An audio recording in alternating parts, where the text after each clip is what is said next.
Welcome to The Truth Hurts with your lovable host, Johnny Hertz, providing the shining beacon against the rocky shores of ignorance. And I'm joined by probationatory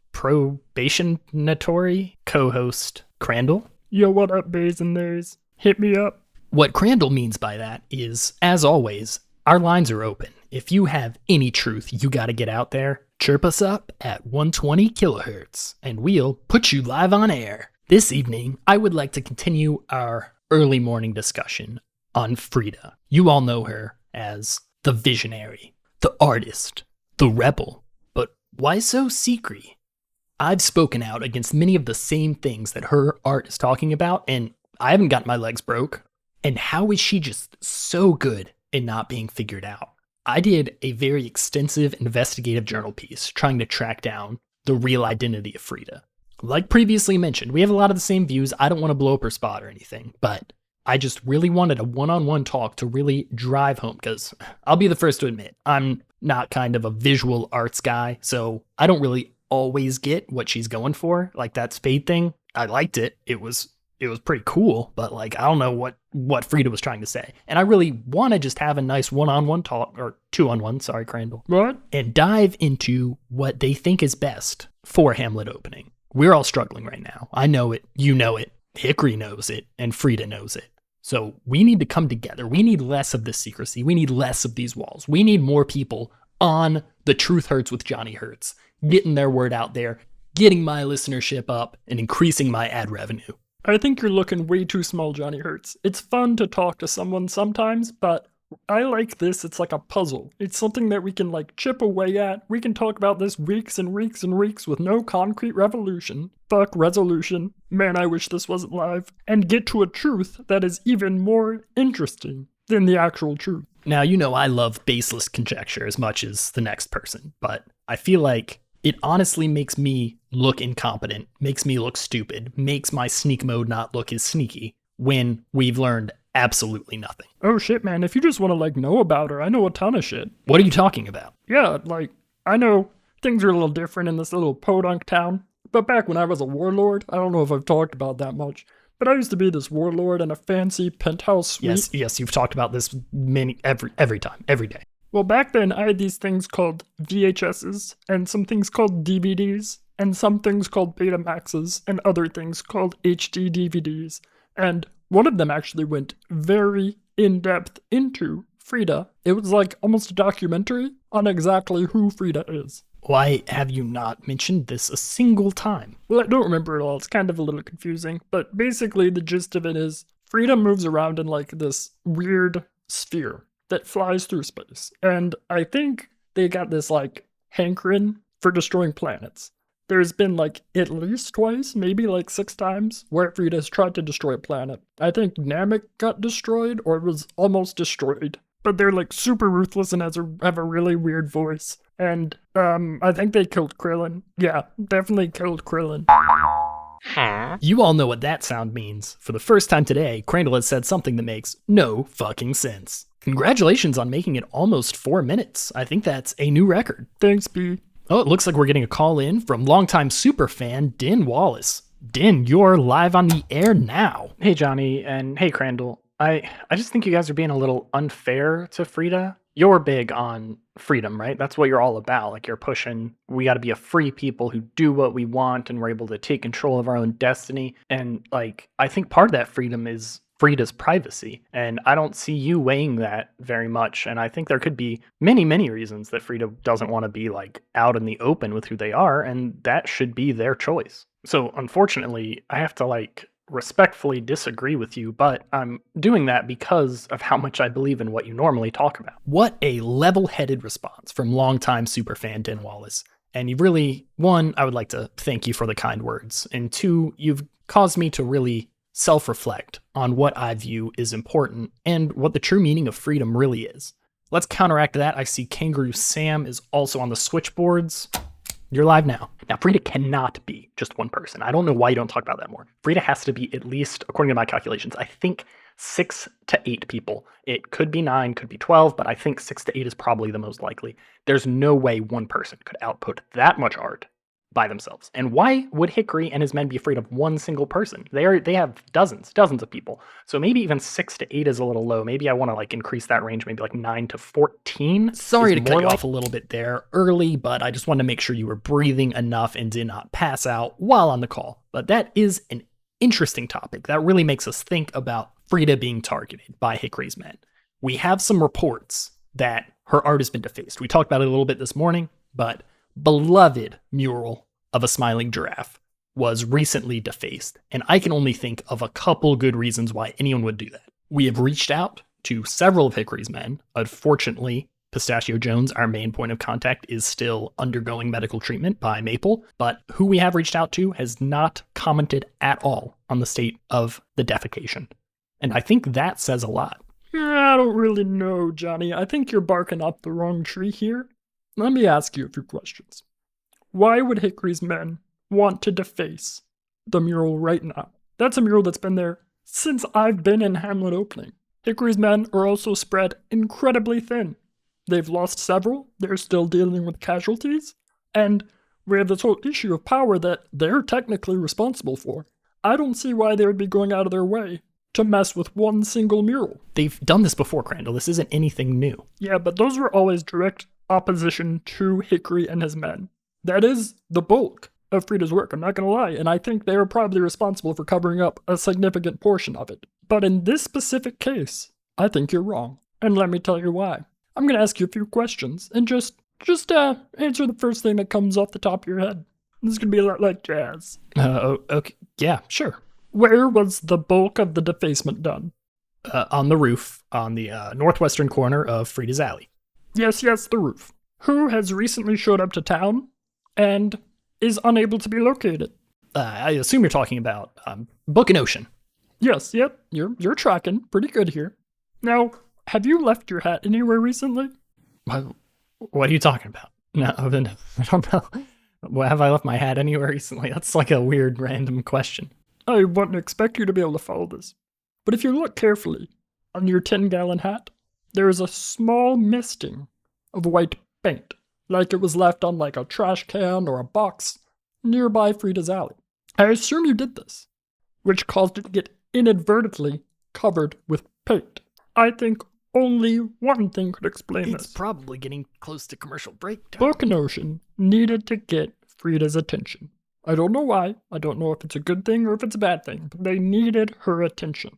And they only had one way to do that. By defacing Frida's most beloved artwork. So that means that's motive. But what's the opportunity? Any ideas, Johnny? Honestly, Johnny Hertz is not quite following you. I think you're going to have to piece it together for me, Crandle. Just as I expected. Let me lay it out for you, Johnny. Book and Ocean have somehow got aviatory capabilities. They are able to spray paint onto the roof from well above. Now, that's not going to be a perfect coverage, and it's going to cause things like misplaced hats to receive a light coating of spray paint, just like we see on your hat in the corner there. Yeah, I see how the timing of them arriving is a little bit suspicious, but everything I've heard has been that Book and Ocean are actually pretty tight with Frida. I don't like to tell tales out of school, but I think they actually used to help Frida acquire some of their materials. Why would there be this sudden change? I think all that comes back to the fact that we really don't know much about Book and Ocean. And I actually think I've made quite a revelation very recently. Yeah, we talked a lot about Book and Ocean lately, though I wanted this to kind of be more focused on Frida. Are there any callers right now? No, don't worry. But I'll tie it all back together. It's going to be really good. I've done a lot of research on this. Okay, let's start with Book. What do we know about him? He likes books. His best friend is Ocean. A little on the scrawny side. His parents left him. Pretty good with technology. Helped you set up this recording equipment we're using right now. Now, does that remind you of anyone? Like literary characters, or what do you mean? No, I mean a very specific person who has been in our midst this entire time. This is going to be a pretty startling revelation. Immediately I expect the reaction to be, no, you're wrong, it can't be true. But really looking into the details, I think it is. So I'm going to just come out and say it. I think Book McCready is the same person as my friend Red MacBook. Who you've talked about previously on the show. Exactly. He was the one who helped me create my Weird Al playing machine. I actually gave him the Tickle Tickle Explode that we're using to record right now. And then somehow, it gets brought to Book, who then gives it to you. Why is there a middleman here? I don't get it. Then I go on some other adventures with him. He may or may not have caused my whole penthouse to explode, but we're over that. We're through that. But when I finally make my way to Hamlet opening for the first time, he points me right to Johnny Hertz. If they are not the same person, they are at least in very, very strong cahoots. Absolutely fascinating theory, Crandle. I'd love to dive into it more, but after our commercial break that's coming up, I think we should kind of switch topics to the current state of Hamlet opening, and I want callers to kind of talk about their quality of life, things that have been changed like that. But soon we'll talk more about the Red MacBook McCready thing. Don't worry about that. Sit tight, and Johnny Hertz and Crandle will be right back after this commercial break.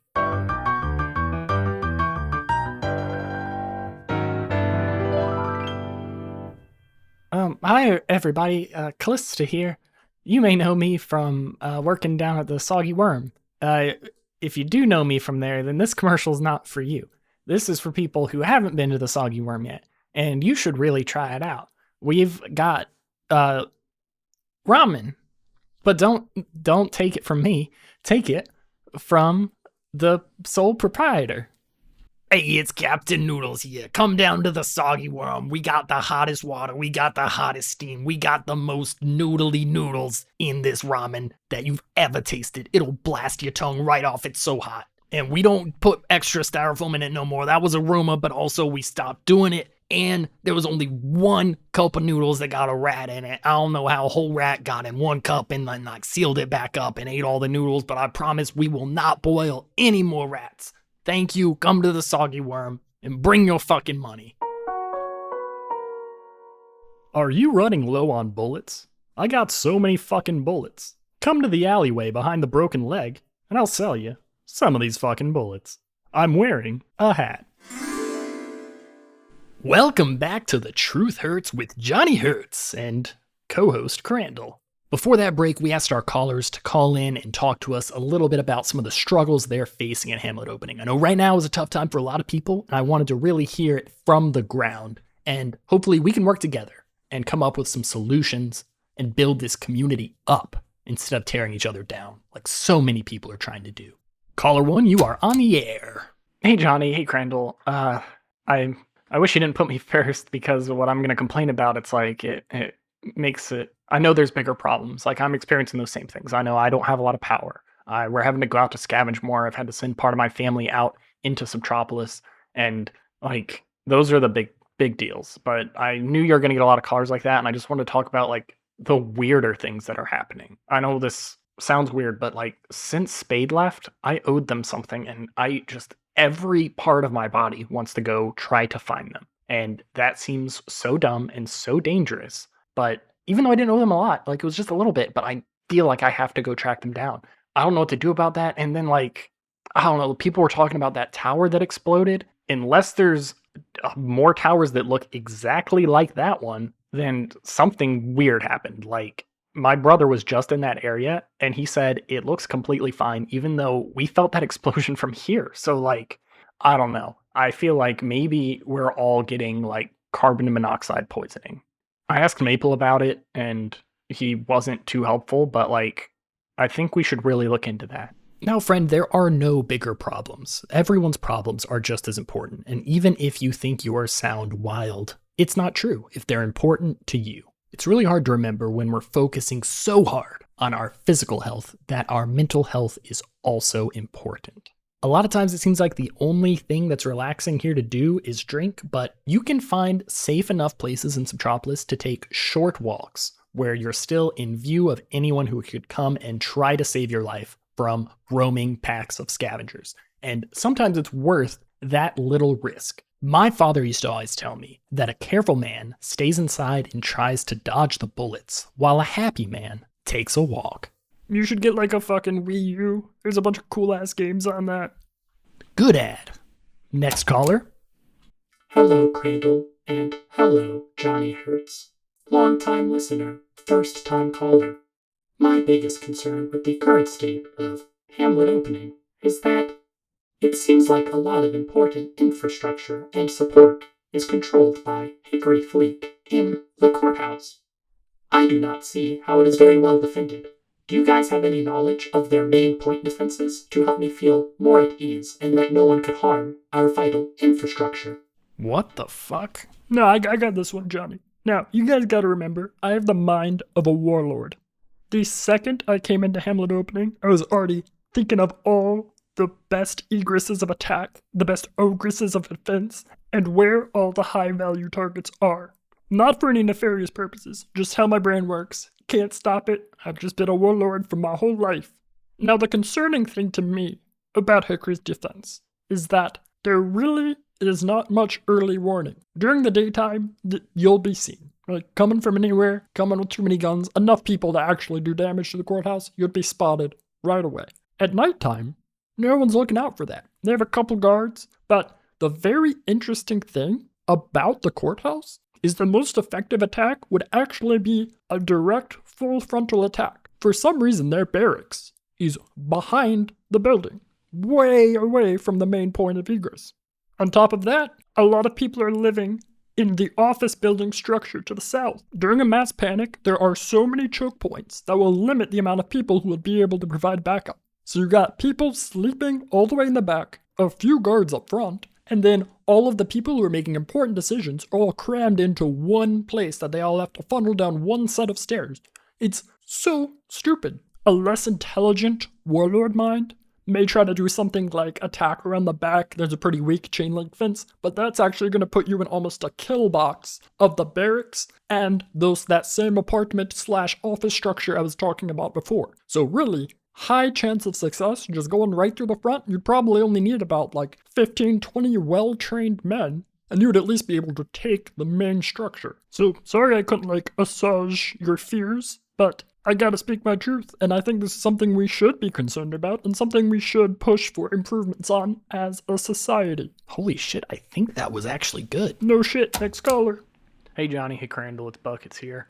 You know, I'm one of the most prolific scrappers and scroungers in the town, and I just wanted to let you know that it's hard for everyone here. I think a lot of people are heading down into Subtropolis who normally don't, and they're taking all the easy safe spots, which are causing folks like me to have to go deeper and deeper. Like you mentioned before, some of those people aren't coming back, so it's just getting more dangerous, and we're getting less for it. And I don't know what to do about that, because even when we do get stuff, there's nothing to trade for because no one else has anything. And Hickory's not providing the power like he did in the past. I don't know if he's shutting it off, he's mad at us, or he just can't do what he's here for. But you're the smartest guy I know, right? I listen to your show every day, and I just want you to give me some hope. Tell me where can Hamlet opening go in the future so we're not as reliant on the scraps of Subtropolis or someone like Hickory to have a nice, healthy town? Great question, but really hard answer. I know we all want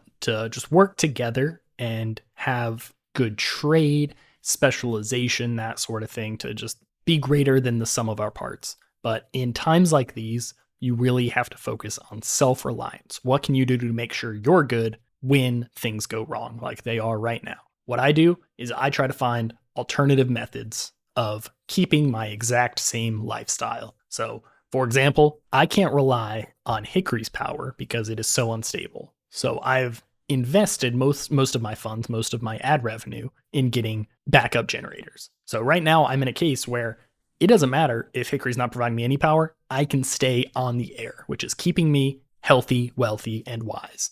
I know that's not a popular answer to just say throw some money at it, and I know I'm in a very privileged spot to be able to say something like that, but I think that's the direction we need to go as Hamlet opening. We need to pull back on our reliance on Subtropolis, wherever this power is coming from right now, and be able to sustain ourselves. If that requires us setting up new trade routes to get more kerosene, to get gasoline, things that can run these backup generators, maybe sending out some search parties to go deeper into Subtropolis to find this sort of infrastructure to help us out, I think that's what we need to be looking at in order to gain our energy independence. Small beans. You're talking small beans with these fucking generators. What if I told you I knew of a generator that could put out almost an octillion watts, just constantly beaming at us? I'd call that generator the fucking sun.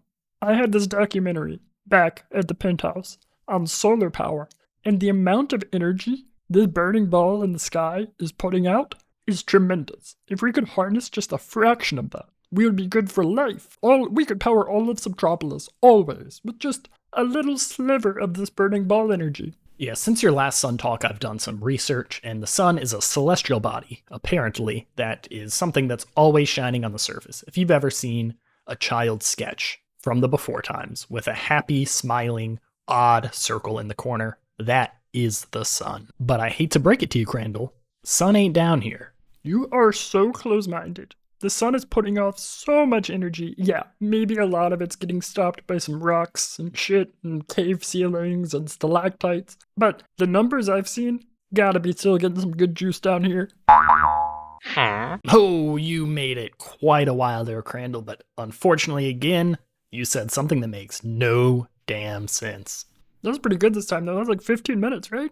I'm getting better. Probably should have said it for some of that book and ocean stuff earlier, but I was feeling nice. But I think your idea works if we can figure out a way to reach the surface. Hey, we're getting some text. Yeah, we're getting some text in here right now that says there has potentially been a large explosion at the courthouse. Fucking not surprised. Details are obviously still fuzzy. This is breaking news right now. Breaking news sound. Which one's that? Fuck toe. Breaking news as an explosion rocks the courthouse. Who did it? Why did it? We only know where did it. Crandle, do you have any baseless speculation? Book an ocean from the sky. Okay, no more baseless speculation. We're going to try to get in contact with any of Hickory's men who can give a report. Unfortunately, I imagine they are quite busy right now. Let's try to connect with Pistachio Jones, who is currently being taken care of at Maple's place. So hold on, let me do some Maple reaching.